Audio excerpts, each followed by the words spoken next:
To begin our program, it is my pleasure to introduce tonight's very special guest. Steve Mosko is, of course, one of the most dynamic, successful, and respected executives in entertainment. As chairman of Sony Pictures Television, he oversaw its global television production, distribution of feature film and television content. The studio's international networks are available in 180 countries, reaching more than 1.3 billion cumulative households worldwide, also overseeing and including Crackle, their premium video streaming service, GSN, and Get TV. That's a lot. Under his leadership, the studio became home to some of the most popular and acclaimed original programming available today, including The Blacklist, Better Call Saul, The Goldbergs, Master of Sex, Outlander, Preacher, Shark Tank, and one of my favorites, the Jerry Seinfeld web hit Comedians in Cars Getting Coffee, along with its new slate of fall series, including One Day at a Time, Kevin Can Wait, and Timeless. Hosting Steve in conversation this evening is one of the most respected journalists in media, one of our favorite moderators here at the Paley Center, the executive editor of IndieWire and editor-at-large for Variety, Mike Schneider. We are so delighted to have you both here with us tonight. Please join me in welcoming Steve and Mike.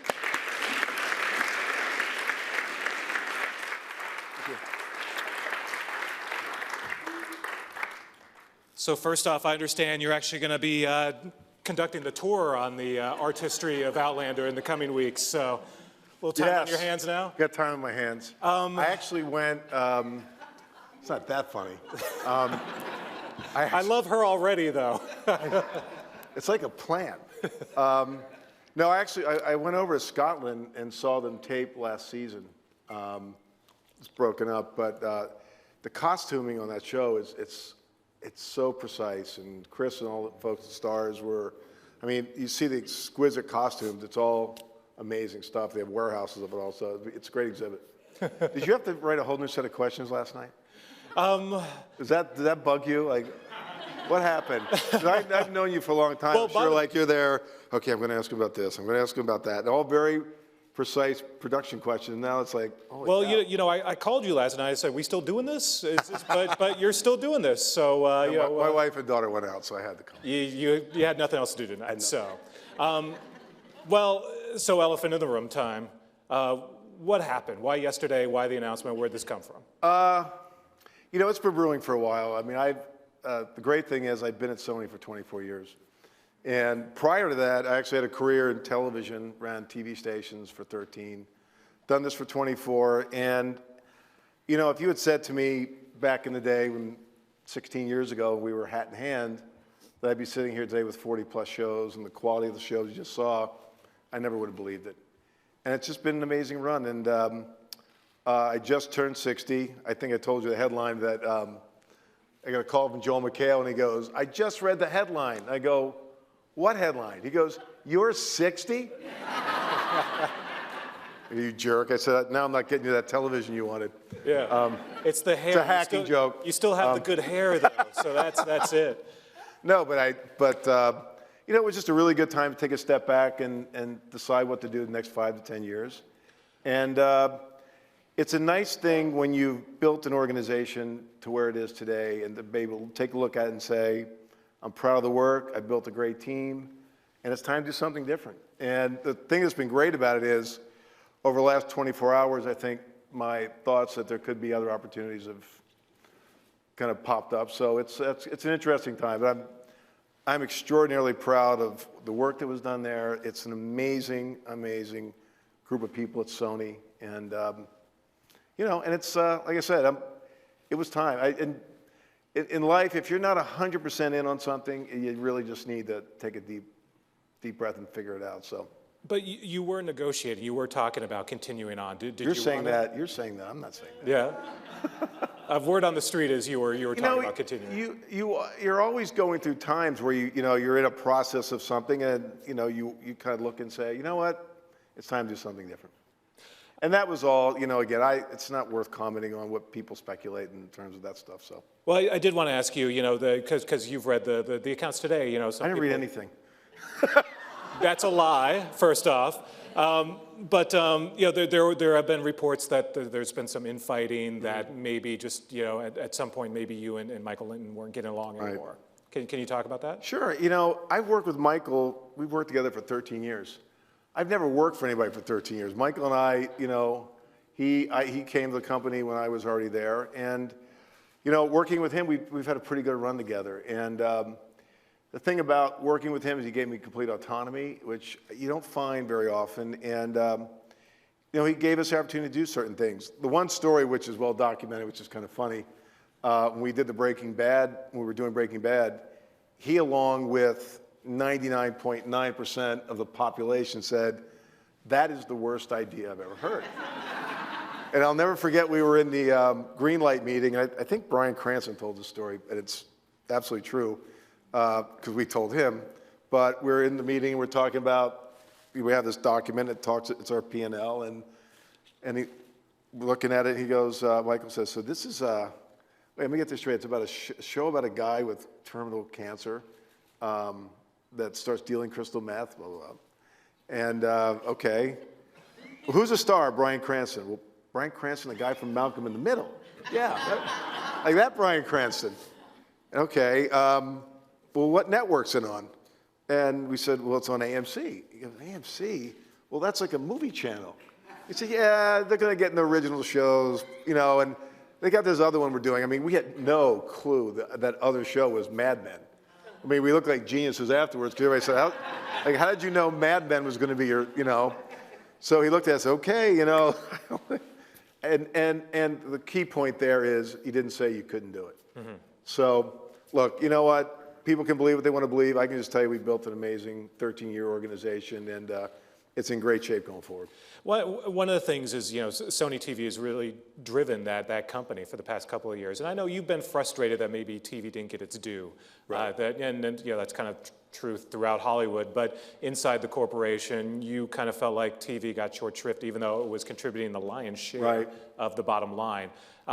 Talk about that frustration, and did that lead to any strained relations? No. I mean, I get frustrated. My daughter doesn't do her homework, so I have a short fuse on that stuff. No, you know what? I got along great with Amy, and Tom Rothman and I are both Baltimore guys, played lacrosse, went to competing high schools, so there was, I mean, Tom and I got along great. I think in just the normal course of things, and I don't think it's a Sony, it's not a Sony issue. It's this town issue where television tends to be somewhat of the stepchild of the industry and isn't the glamour industry, and it is what it is. I mean, you know, the Hollywood kind of machines built around big movies, and that's great, you know. And television is a little bit of the blue-collar business of the entertainment world, and, you know, when you run a network, you got to go in every morning, you got to flip the switch and put the lights on, sell spots, do the news. It's a real business, and it's the working side of the business. So I just think it's a normal part of the business. But, you know, I think the interesting thing within our place, too, though, was, in fairness to everybody else in the place, it was at a place where TV was almost irrelevant for a while. Yeah. So it was the kind of kick to the corner stepchild of the studio. Right, right. And we'll talk more about that in a second. I'm curious how the culture changed after the hack. You and I were on a panel last year, right. And it was right after the hack happened, and you discussed just how painful that was inside the corporation. Right. And it seemed like it changed the culture and maybe changed sort of relationships and a lot inside Sony. How tough was that, and what did that change inside the company?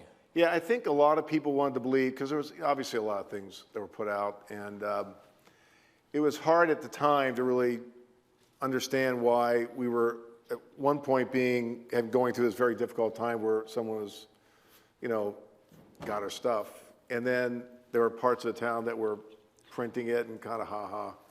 So it is what it is. I'd say this, the bottom line of this was that when you go through something like that, whether it's in your family, in your business, where you're attacked and your character's attacked and everything about your being is under siege, you tend to pull together with those people that are in it with you. It's like you're at war in a foxhole. And I can speak for the entire company that, you know, regardless of what anybody says, that whole experience brought everybody closer together. Yeah. And it was, man, you know, it is hard.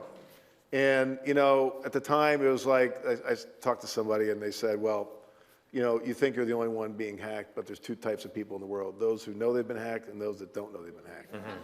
And but it was, like I said, there was that public stuff that was out there, but privately, the things I saw within our organization where people just pulled together, and the company did not miss a beat. We got through our year. We didn't stop producing shows. I remember seeing a report on CNN or one of the news channels that the studio's paralyzed. Meanwhile, I'm looking out my window and I'm seeing Jeff Garlin walking to the Goldberg set. I'm seeing Harry Friedman walking to the Wheel of Fortune set and producing 5 shows that day. I mean, the business kept on going. Yeah. So it was a bonding moment for me, and I think for as long as I live, it'll always be something that we got through. And I always thought if we can get through this, we can get through anything. Well, at the time, the talk was, your side and you kind of came out pretty much unscathed. It was much more troublesome on the film side. But was there any sort of lingering effect on you? I mean, obviously, your emails were still out there, and some things were kind of embarrassing. That's why I love Mike. Including, by the way, I'll just say this. Yeah. It's just weird. Like I would wake up in the morning and I was like, what's going to happen today? And that's a horrible feeling, And look, there were times. I mean, I've got kids. I've got my wife. I mean, it was just one of those moments. And I have a very kind of private, personal life, and I don't think it wasn't a great moment. You go to the grocery store, you go somewhere, and it's like everybody wants to so tell me about so and so. I read their emails. It's like, give me a break, yeah. So, but it was. I will tell one funny story. So I hired some people to check out our house to make sure everything was okay with my wife and daughter. And they were ex-FBI agents. And so they come in the kitchen, they sit at the kitchen table, and they look at my wife and say, so does your husband ever look at his emails with the door closed in the back room? My wife goes, no, he's home. Interesting. Does he ever seem to wander outside and make funny phone calls? She goes, what are you talking about? So what they're doing is making sure we weren't covering our tracks or whatever. So anyway, they go through that, and then they talk to my wife, and then they go upstairs. My daughter, who at the time was 15, old 15. Mm-hmm. She's very mature, and anyway, they tried to take her computer, and she says, I don't care what's going on with my dad, you're not taking my computer. And the guy called me up and said, well, what would you like me to do? I said, leave the house. So, I make fun of those now, but, they were just, it's just creepy. Yeah. And it was, you got to look at everything in life as a lesson. You got to learn from it, and that was a big one.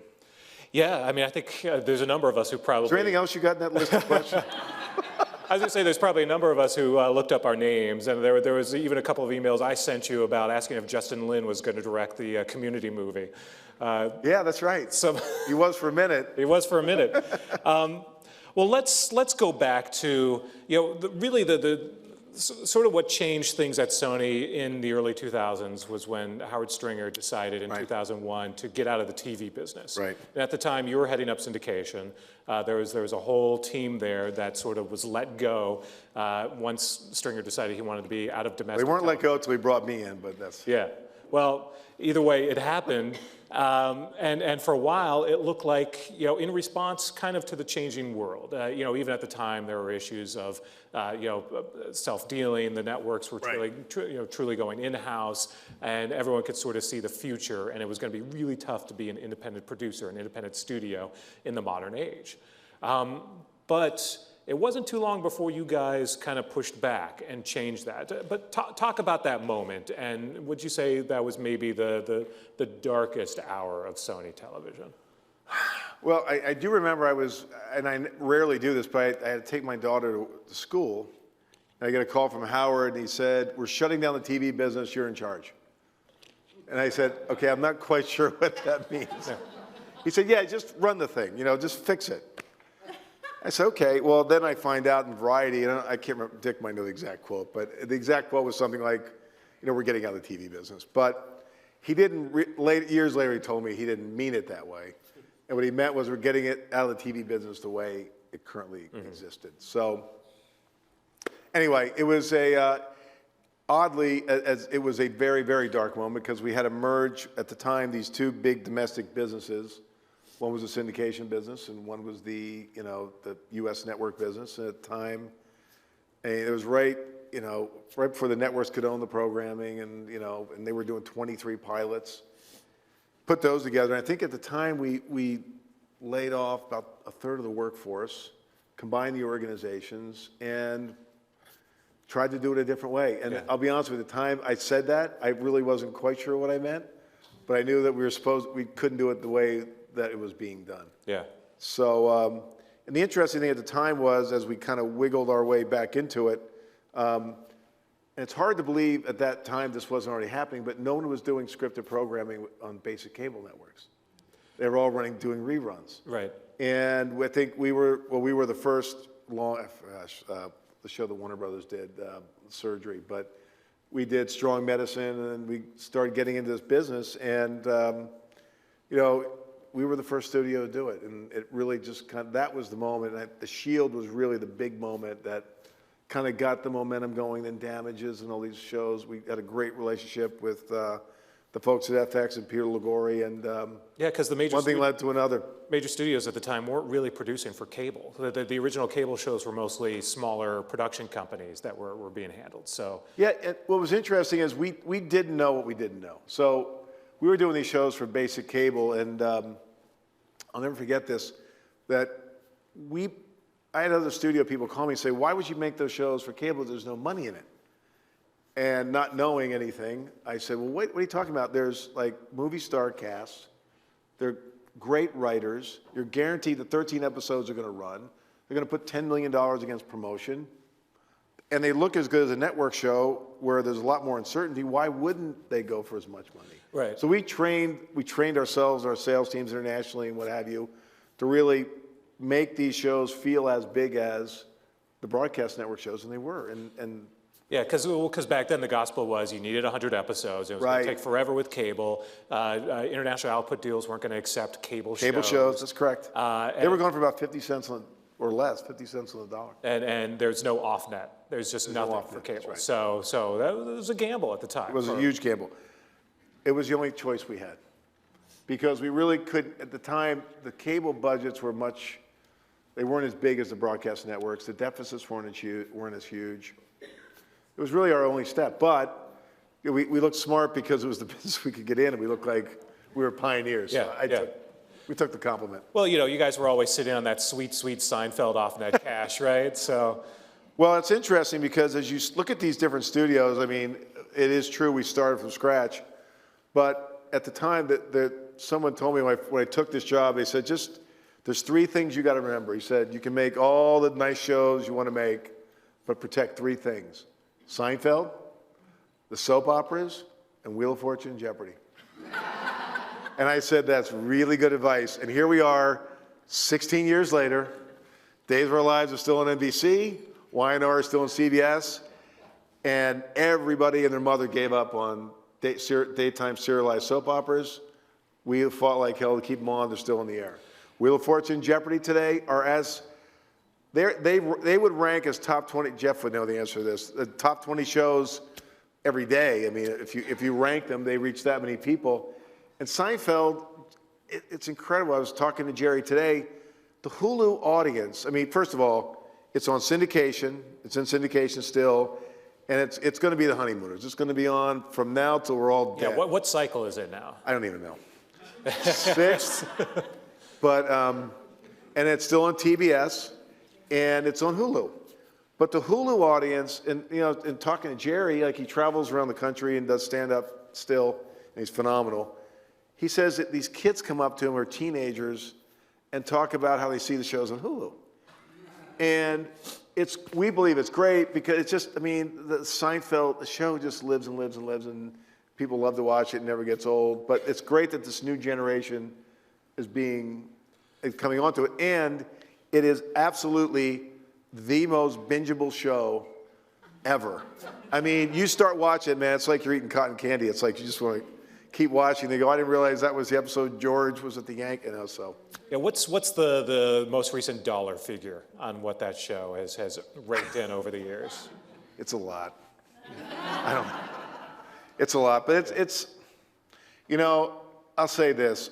One thing I'm really we love to talk about is the fact that at the time we came out with Seinfeld, there was another show coming out with us called Home Improvement. I think Home Improvement made it to 1.5 cycles and went off the air about 20 years ago. And that's not a knock about Home Improvement, but we've really worked hard in terms of scheduling Seinfeld and doing all the right things to market it right, protecting it, make sure the prints look good. And you know, when you're running shows in syndication and on stations, like how you're scheduling each, so you don't watch the same episode each night or same night on the different platforms. It is, look, the one side note I'll make is the one great thing about my time at Sony is I feel really lucky I've been involved in, I think, the best comedy of all time was Seinfeld, best drama of all time, Breaking Bad, one of the best at least, and two of the best, most long-running shows in the history of television, Wheel of Fortune, Jeopardy. And I'm getting a little off topic here for you, but I will say this. They may be two of the most underappreciated shows in the history of television, too, because every single night, millions and millions of people are watching these two shows, and it's appointment television in access. And if you look at these two shows, they don't match. And yet, they're the most beautiful match. And they work, and Alex and Pat and Vanna are phenomenal, and Harry Freeman is the greatest producer in television. And so anyway, my point was, it's just nice, you know, have experienced those shows and be part of them. Well, you know, I was just looking at even the May sweeps numbers in Los Angeles. Jeopardy, the most watched show of anything that aired in Los Angeles in the month of May. Yeah. So this is these franchises still carry on. I mean, I didn't give him that line, by the way. That's true. Because I was just looking at those numbers. It's pretty astounding, and it kind of brings up a good question of sort of the future of some of these mediums. You know, with local TV, for example. You know, that's where you got your start. I mean, what is the future for local TV? Well, everybody's talking about the Spectrum auction. Yeah. I'm going to forget that for a second. Yeah. So, I love local television. Love local television. And I think, you know, David Smith, who runs Sinclair Broadcasting, who's one of my oldest friends in the business, his dad hired me for my first job in television back in 1978. And I'm just proving out the 60 number for you guys.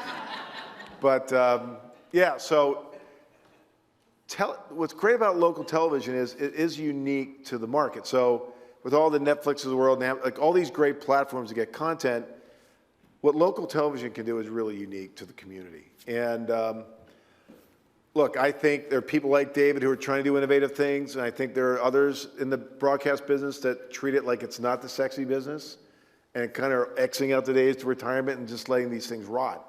But I'm a huge believer in local TV. I think it needs to a fair way to reinvigorate itself in some ways, programming-wise, and but I think there's huge opportunities in that. I mean, every once in a while we hear broadcast networks considering selling off their O&Os. Do you think we'll get to a point where a broadcast network decides, you know what, we can go cable only.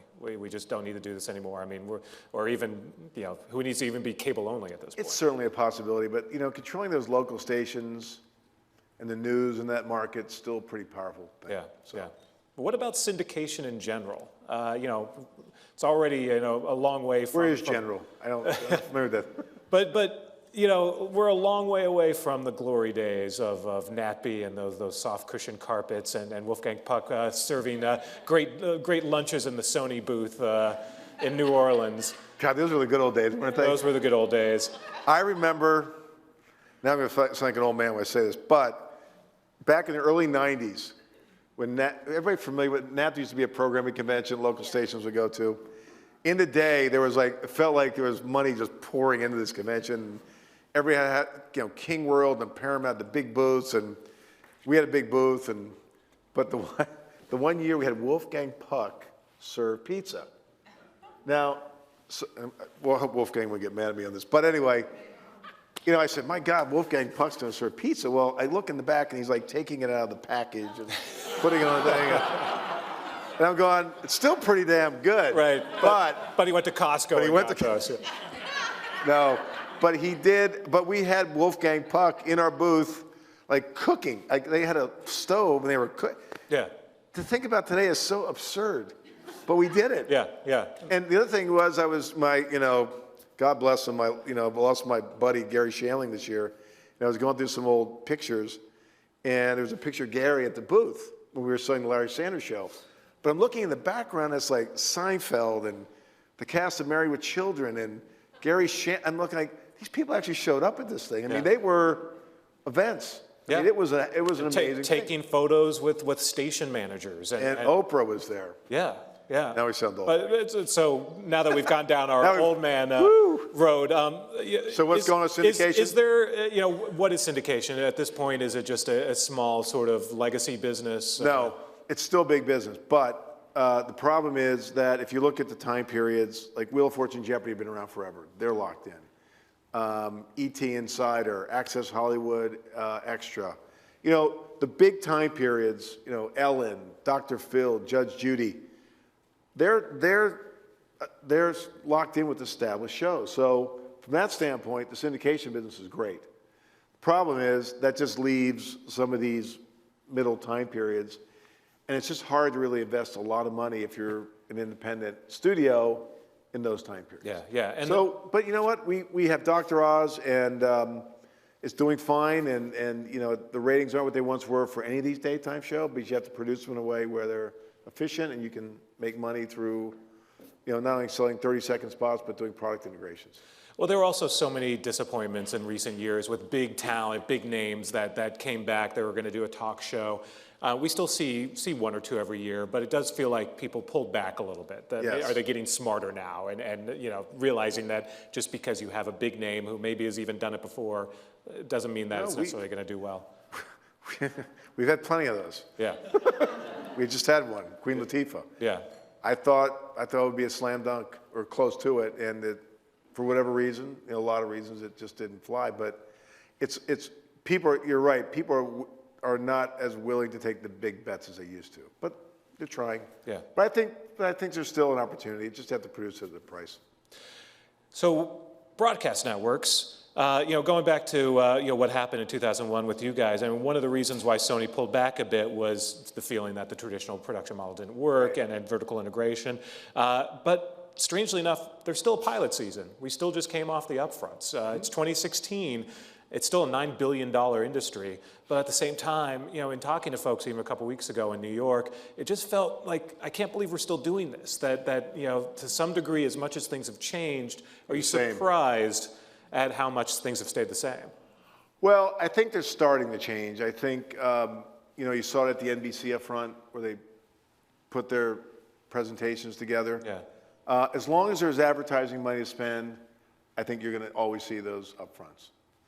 I just think that's the way it is. And I think the story's got to be told. It's a tradition. Does it make sense? You and I can argue all day whether it makes sense or not. But the other thing is I realized this year, people do seem to like it. I mean, previous years, people were complaining about it, but I think this year, for whatever reason, people tended to enjoy being at the upfronts. Yeah. Well, it's the closest thing. I think it'll be around for a while. I just think it's one of those traditions that there's going to be a hard time having it go away. And I actually thought when you have Netflix and Amazon and the cable networks, everybody doing 52-week development, the whole development cycle is completely changed from what it was a couple of years ago. You would have thought the broadcast networks might change their ways, but this year, like I said, it was actually good to go to them. We did fine, which was good, and it felt like there was more structure to the scheduling throughout the year, where the mid-season stuff was more specific, and which I think I heard a lot of people say that was a nice little thing for their planning purposes. Yeah. But I mean, obviously, one of the big stories this year, again, was vertical integration, but you've managed to kind of work around that. You've got a number of big new shows coming to the networks. You've got the prime NBC 10 p.m. Monday night time slot. So how do you work around that? But do you also see a time where that window is closing and the networks just might not be available to you? No, I think in the end, it really comes down to content. And I think, I should say this to our folks, every single year we would hear from all the networks, was people come and go, this year we're producing all of our own stuff.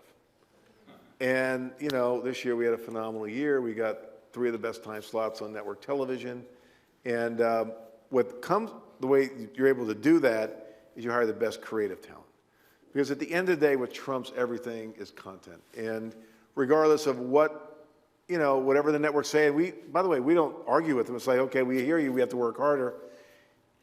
What drives all this is if you have great shows. And our pitch over the years, and it's a good one, is that if you come to our studio, you have the ability to sell to everybody.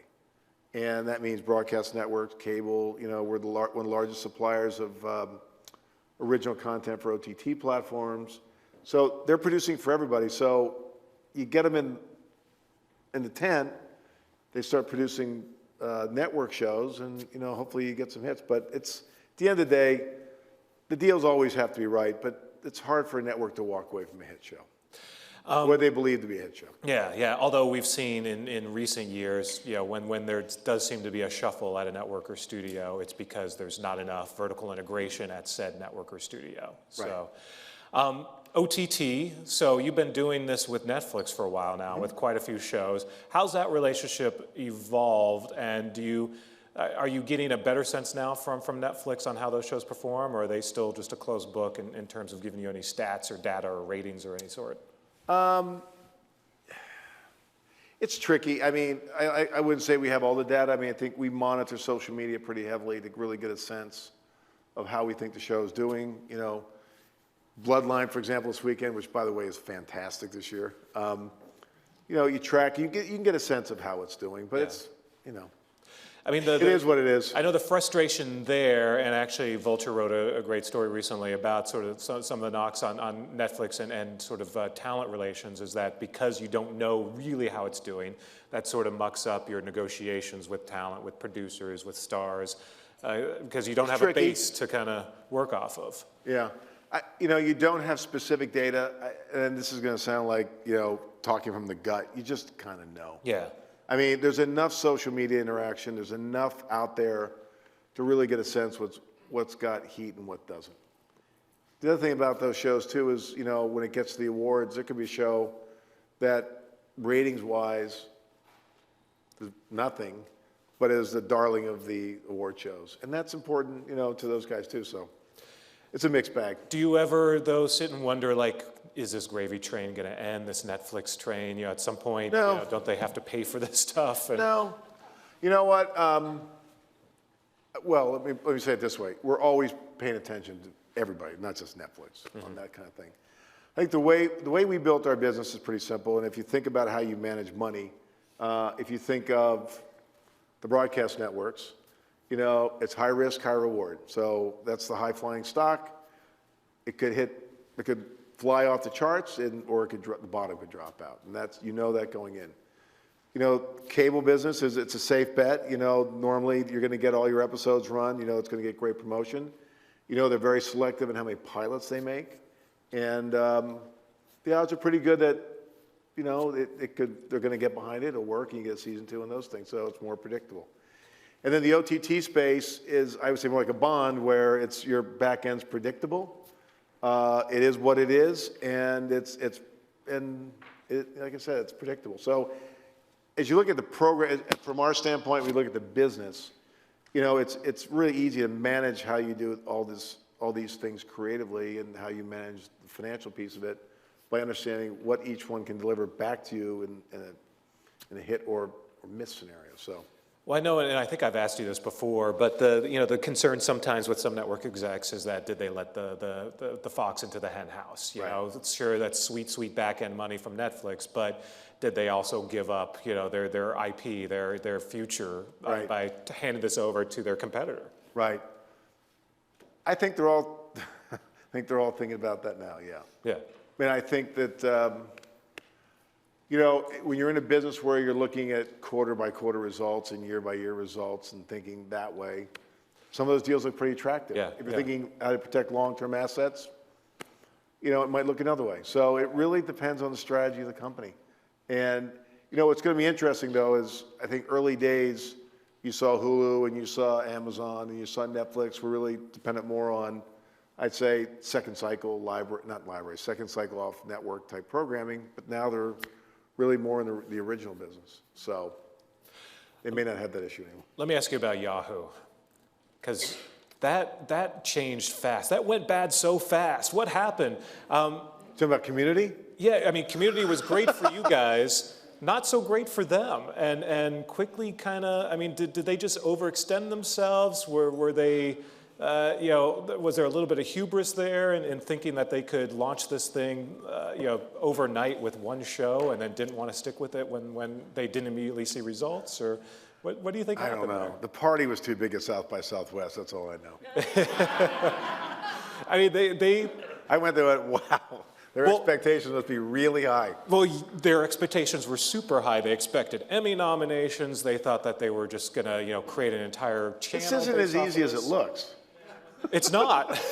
But they thought that they could just jump right in. Is that classic Silicon Valley, Hollywood disconnect? Yeah. I'll let the audience answer. Yeah, yeah. As a Silicon Valley refugee, I will tell you. Yeah. Straight out. But It's hard. I mean, it's hard. I mean, look, I think I look at people like, well, I look at Mike Hopkins. I think Mike Hopkins is a really good executive at Hulu, as is Ted Sarandos and, you know, Roy Price at Amazon. I mean, you know, these platforms, it's tricky. I mean, it's really tricky in terms of how you develop the brand and create awareness and bring an audience in, and it's a lot of work. And these, you know, you got to work at it, and you just can't throw stuff up and fill the balloons with helium and expect people to show up. yeah.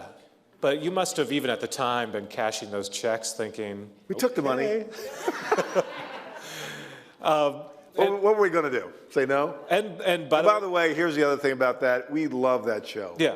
And we were willing to do anything to give it a chance to really find an audience. And the other, I mean, the Community audience was one we thought, wow, this is a good match. Yahoo, Community.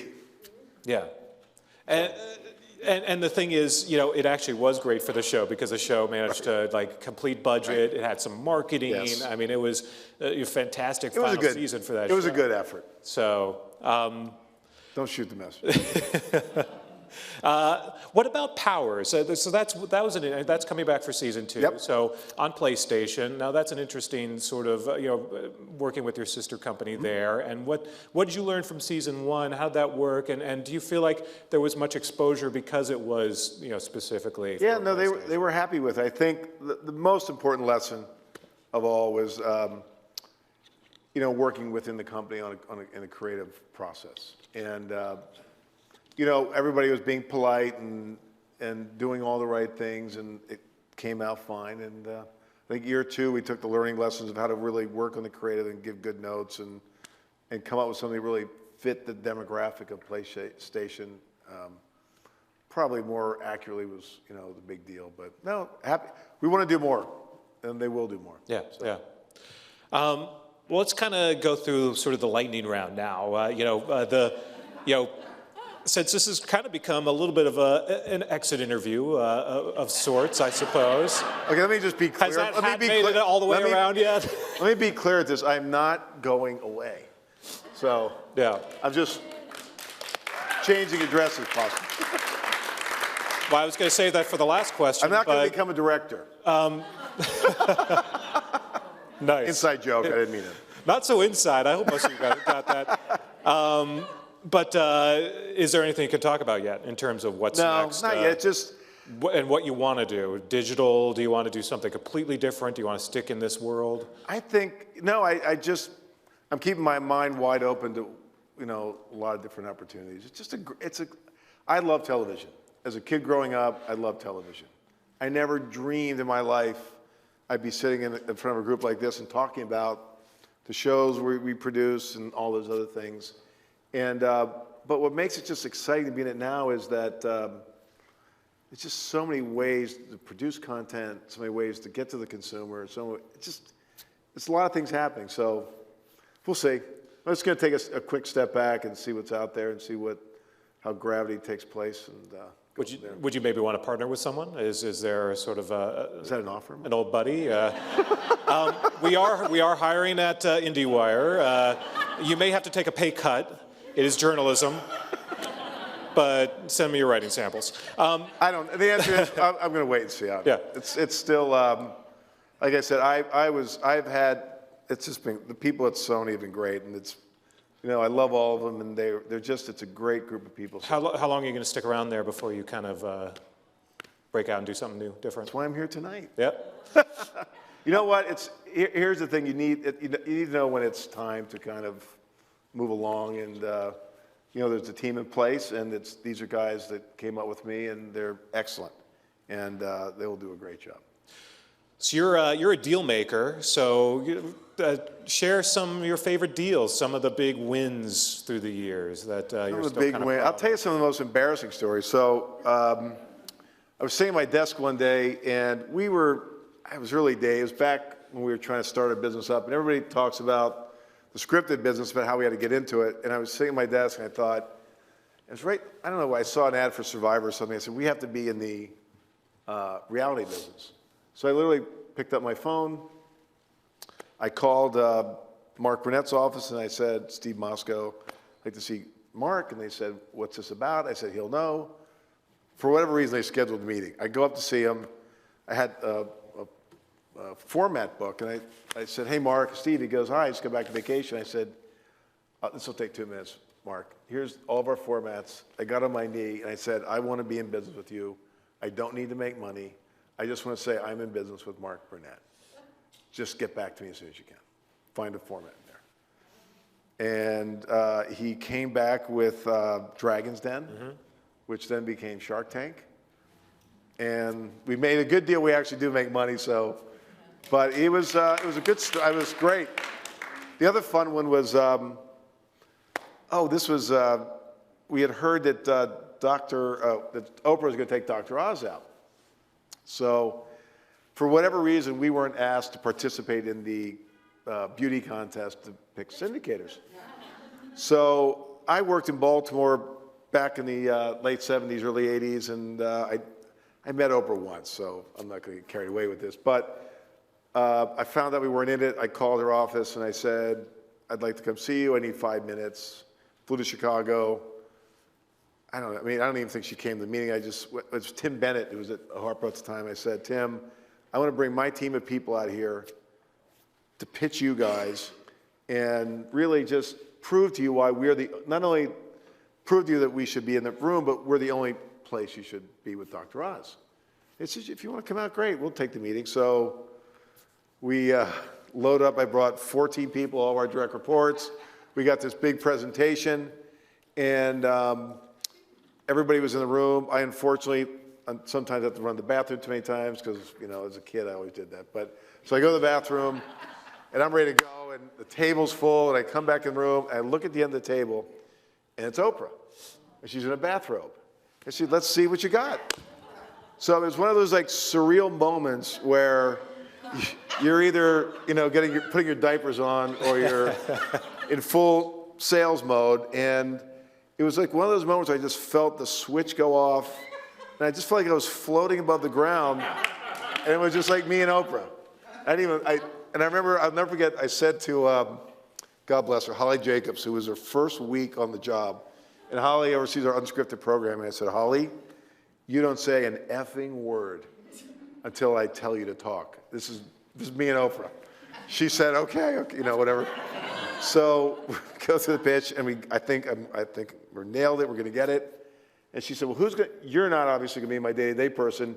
Who's my day-to-day person? And I went, Holly, speak. And Holly just nailed it, and we got it. So that was a good one because at the time, it was one of those. I'm always amazed, not when you're at your lowest moment, but you're in a place where it's like you have to have something chemically happens in your body, which just takes you to a whole new level. And we needed a reality show, and then you mentioned syndication. I literally was considering just getting out of the syndication business, if original first run, if we didn't have a hit. And Dr. Oz has been on for a long time, and it was one of those. So why was she wearing a bathrobe? She was in between shows. So she stopped in, and it was really, so she was in a bathrobe, and she had those, I'll never forget this, those really bad slippers they put in your hotel room, on the floor. They weren't even good ones. They didn't have a big O on them, or. She's people. She is. She's great. She's one of us. She's a great story because when I was in Baltimore, she was the first female well, first African-American, first female co-anchor in a major market in Baltimore. And she went on the air with there was an anchor, Jerry Turner, who was like the god of Baltimore. And she went on as co-anchor and basically got run out of town. And she had a little chip on her shoulder. Yeah. Well, when I left Baltimore in early 80s, she was doing the early morning cut-ins for the early news. And then Dennis Swanson brought her to Chicago, and that was that. The rest is history. Yeah. Any things that, the ones that got away, the ones that you sort of wish had become hits, or deals that you wanted to make, or things that you sort of hoped were going to happen? The one thing I wish, man, if I could do it all over again, it would be Vibe. We brought it, remember we brought that in syndication, Vibe, and it was right after Arsenio, and everybody was looking for that late night, hip, urban show. And we had Quincy Jones lined up, and we had the whole team. It was all set to go, and it just didn't work. Yeah. We made a lot of basic errors in producing it. And the other thing was, which was really unfortunate, and as it can only happen in the syndication business, no one was doing an urban show at the time. We sold it, Nappy got it cleared. Next thing you know, I think Keenan Ivory Wayans had a show. Yeah. And hold on to your hats, Magic Johnson did a show. Oh, yeah. And was that when Chevy did? No, but anyway, there was like 4 of them came out in a row, and it was like they just all killed each other. Right, and you had... And then there were like booking wars for low-rated shows. It's one thing to have a booking war for high-rated shows. When you're having booking wars for low-rated shows, you're in deep trouble. Well, and all I know, the funny thing was, and then we tried to save it, and we hired Sinbad. And I remember going back to see Sinbad, and I'm sitting in the show started taping at 5:05, and it was like, or at 5, and I was in the dressing room at 5:05, and I go like, where's Sinbad? Like, Sinbad doesn't like, he likes to show up and be real. So I'm about to have a real heart attack. Yeah. No, because you launched with Chris Spencer, right? So you had an unknown going up against those bigger stars. And by the way, I don't remember what I had for lunch today, but at least I remember Chris Spencer hosted Vibe. First of all, I'll say Chris Spencer is one of the greatest guys, the nicest guys. And we threw him into a horrible position. And the one basic mistake we made, and this is a great one.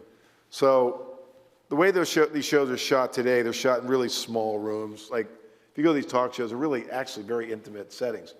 We shot Vibe in a film soundstage. So it's like like the voice, nothing was right. It was just, that was that. Secondly, we had like this big area for a band and all this. We didn't do enough rehearsals, but I'll never forget, walking down the hallway for the first show, I see Steve Harvey, who I knew because we did Steve Harvey show. He goes, I won't do I love Steve Harvey, and I love his voice. I won't do it. But think Steve Harvey's voice. He said, I'm going to be sitting in the parking lot in my car because that MFer is not going to make it out on stage tonight. He's sitting in the pile of sweat. So I go back, and Chris, poor guy, is like sweating, and he's like, it was horrible. And then I think Demi Moore and Mel Gibson was the first host, and it got so bad that they actually took the cards and read the questions and answered them himself. It's tough. That was the last late night talk show we did. Yeah. So speaking of Joel McHale. Oh, good. He emailed me a couple of questions for you. Got it. So these are from Joel. First off, are your calves actually thicker than your thighs? Yes. Is it true what they say that Hungarian Catholics run Hollywood? How did you become one of Hollywood's most powerful executives while sporting a mullet the whole time? And finally, how many flat screen TVs will you steal for Joe McHale before you leave Sony? Man, as he needs. No, it's so funny. I guess I'm lucky. Of all the stuff that came out in The Hack, it's that the Joel McHale wanting to buy a TV from my assistant thing just keeps popping up. But I guess I should feel lucky. Yeah, so. And you got him a good TV. I did. Well, I got him Sony TV, of course. So anyway. Yeah. What kind of advice do you have for Zach and Jamie and the rest of the folks who are Just, sticking around Sony? Here's the good thing. What you see over there now is what they've done. And I'm not, it's like their work you see now in the production side. Andy has done a great job with the channels business. I remember when Crackle, for those of you who remember, Crackle started off as Grouper, which was a poor man's version of YouTube at the time, and we turned in this great entertainment platform, and it's doing very, very well. So there in our, John Weiser and Keith Lagoy have done a great job, really just figuring out the new distribution site platforms and how to maximize those that business. So, you know what? They will do just fine. It's the team's in place. It's a great group of people, and look, it's kind of interesting when you leave someplace. Having played sports my whole life, you want to leave a place in a place where it's going to continue to be successful. And I think you'll learn as much about a person or a business about not only the way they enter something, but the way they exit. And I wish them all the success in the world.